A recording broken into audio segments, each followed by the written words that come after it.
ओम सर्वशक्तिमते परमात्मने श्री रामाय नमः। एक पंक्ति में श्री राम जी के स्मरण की स्तुति है। तो आइए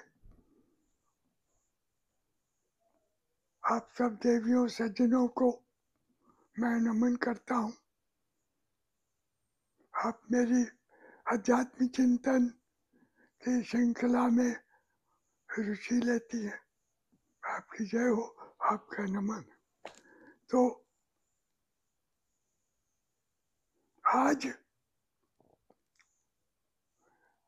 इस श्रृंखला की 170वीं कड़ी है और इसकी विषय वस्तु भगवान श्री राम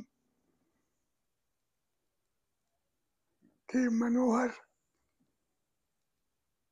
शब्दावली से पूर्ण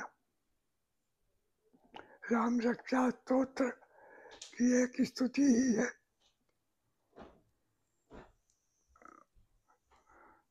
जो हमारे मित्र राम रक्षा स्तोत्र का नियमित रूप से पाठ करते हैं वो जानते हैं इसके 27वें श्लोक में क्या कहा गया। रामाय रामभद्राय रामचंद्राय वेदते रघुनाथाय नाथाय सीताया पतये नमः। प्रभु श्री राम को समर्पित इस श्लोक में कहा गया राम जी रामभद्र रामचंद्र विधाता स्वरूप रघुकुल शिरोमणि और हमारे नाथ एवं महादेवी सीता के पति श्री राम जी को नमस्कार करता हूँ, बारंबार नमस्कार करता हूँ। अब देखिए मेरे मन में एक विचार आया कि इसकी रचना का क्या रहस्य हो सकता है।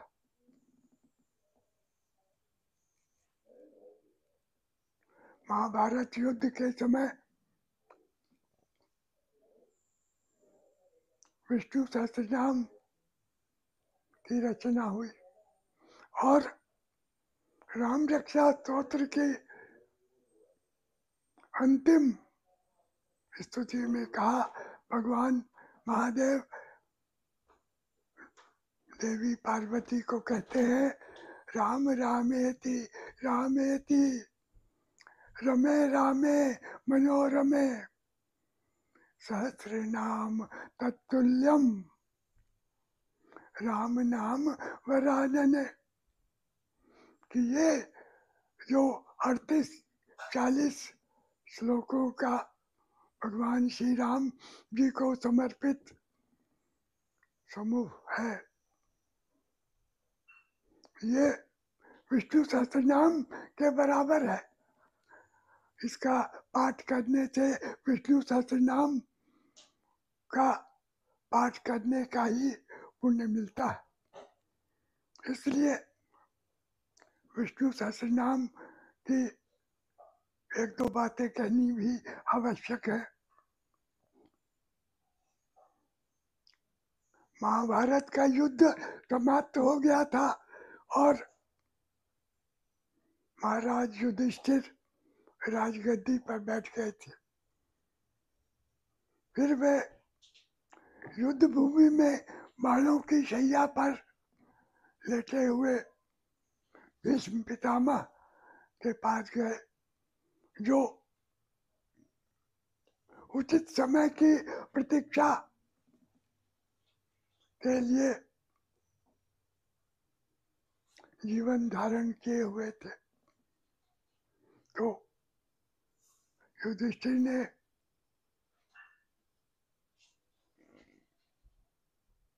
भीष्म पितामह को प्रणाम किया और कहा प्रभु जन्म मृत्यु के बंधन से बचने के लिए क्या उपाय है, आप बताएं। तो उन्होंने जो एक श्लोक पहले सुनाया, यस्य स्मरण मात्रेण जन्म संसार बंधनात् विमुच्यते, नमस्तस्मै नमस्तस्मै विष्णवे प्रभ विष्णवे। तो भीष्म पितामह ने कहा कि मेरी जो भी जानकारी है, ज्ञान है, उसके अनुसार भगवान विष्णु का नित्य नियमित रूप से स्मरण चिंतन करने से मनुष्य प्राणी जन्म और मृत्यु के बंधन से छूट जाता है। और तब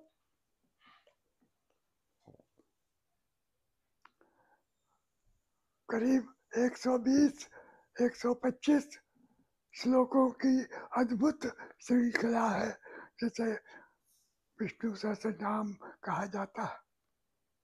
और विष्णु सहस्त्रनाम में हर एक श्लोक में करीब 8-8 भगवान विष्णु के नाम है।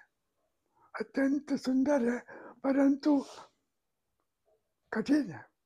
साधारण जो हिंदी भाषी है और संस्कृत के जानकार नहीं है, वो शुद्ध उच्चारण, शुद्ध पाठ नहीं कर पाएंगे। और शायद इसी बात को ध्यान में रखकर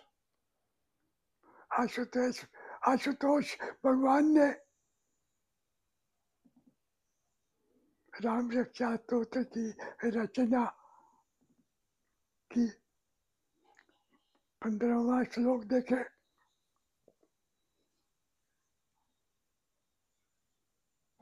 आदिष्टवान यथा स्वप्ने राम रक्षाम इमाम हरः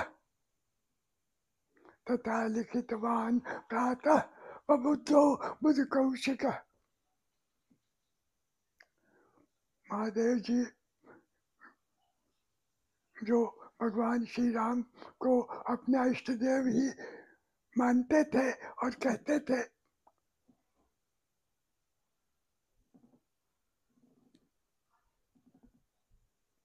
उन्होंने मन में विचार किया कि भगवान श्री राम की अनुकंपा को प्राप्त करने के लिए प्राणी क्या कर सकता है। तो उन्होंने अपने परम शिष्य बुध कौशिक ऋषि को स्वप्न में निर्देश दिया और सवेरे उठकर प्रबुद्ध मुनि ने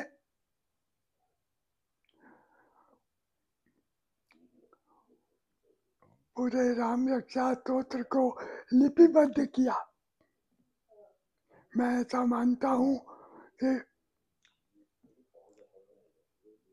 बुध कौशिक ऋषि एक निमित्त मात्र ही थे। जो कुछ भी इसमें कहा गया वो अलौकिक है, दिव्य है।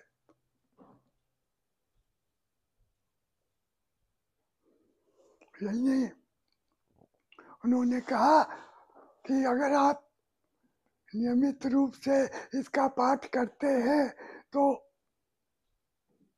सब सिद्धियां आपके हस्तगत हो जाती है। यहाँ तक कि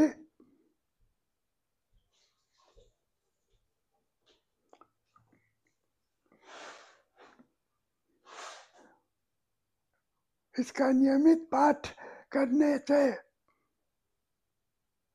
ऐसा एक अद्भुत राम रक्षा कवच आपको मिल जाता है जो वज्र पंजर के नाम से प्रसिद्ध है। किसी भी प्रकार का अनिष्ट, शाप, ईर्ष्या से भरे हुए वचन आपके विरुद्ध कहे जाते हैं तो वो उस वज्र पंजर नामक कवच से आकर के टकरा जाते हैं और चूर चूर हो जाते हैं और राम जी के भक्त का कुछ भी अनिष्ट नहीं हो पाता। ये बात उन्होंने कही। वज्र पंजर नामेदम यो राम कवचम स्मरेत अव्याहताज्ञा सर्वत्र लभते जय मंगलम। और इस प्रकार परिवार में, समाज में आपको जय और मंगल की हरदम प्राप्ति होती है। इसके पहले आरंभ करते समय ही उन्होंने कहा कि रामचरित तो अद्भुत है, अलौकिक है, अनंत है और इसका एक एक शब्द, एक एक अक्षर सारे पापों को नष्ट कर देता है। फिर मोक्ष की बात भी उन्होंने 12वें श्लोक में कही। रामेति रामभद्रेति रामचंद्रेति वात्मरन नरो न लिप्यते पापै मुक्तिम मुक्तिम च विन्दति। नियमित रूप से राम, रामभद्र, रामचंद्र इत्यादि नामों का जो नित्य स्मरण करते हैं वो इस जीवन में आनंद से रहते हुए अंत में मोक्ष को प्राप्त होते हैं। हनुमान चालीसा में भी यही बात कही गई, अंतकाल रघुबरपुर जाई जहाँ जन्म हरि भक्त कहाई। तो रघुबरपुर कौन सा है? वही प्रभु का वैकुंठ धाम। इसके पहले जब राम जी ने स्वयं शिव पिंड का निर्माण किया और विधिवत पूजा कराई, तब उन्होंने स्वयं कहा, जय रामेश्वर दर्शन करही ते तनु तजी मम लोक सिधरही। तो प्रभु का लोक कौन सा है? वही वैकुंठ धाम। तो पापों का क्षय धीरे धीरे होने लगता है। सब काम जो भी आप करते हैं उन्हीं को समर्पित करते हैं, तो अंत में कल्याण निश्चित है। इस प्रकार जो 38-40 श्लोक है, एक से एक अद्भुत है। थोड़े समय में सबके साथ न्याय करना संभव नहीं है, परंतु रोज पढ़ने से अनेक लाभ है। देखिए 24वें श्लोक में कहा, इति एतानि जपत नित्यम मदभक्तः श्रद्धयान्वितः अश्वमेधादिकं पुण्यम संप्राप्नोति न संशयः।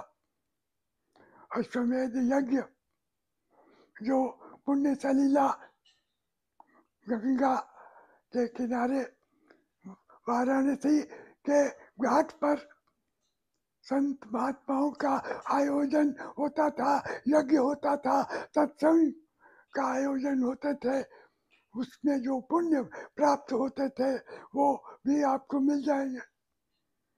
तो इनकी महिमा अपार है, अद्भुत है। आशा है आप सबको ये आख्यान पसंद होगा। आप अपने मित्रों से, परिजनों को भी राम रक्षा स्तोत्र नित्य पढ़ने के लिए प्रेरित करें। इससे आपका कल्याण निश्चित है, आपके परिजनों का कल्याण भी निश्चित है। अब आपसे आग्रह है कि मेरे इस चिंतन को माला को आप अनुमोदित करें, इस कड़ी को उचित अनुकूल टिप्पणी देकर कमेंट बॉक्स में दें। आपका कल्याण हो और आपके साथ मेरे ऊपर भी प्रभु की कृपा बनी रहे। आप सबकी जय हो, बारंबार जय हो।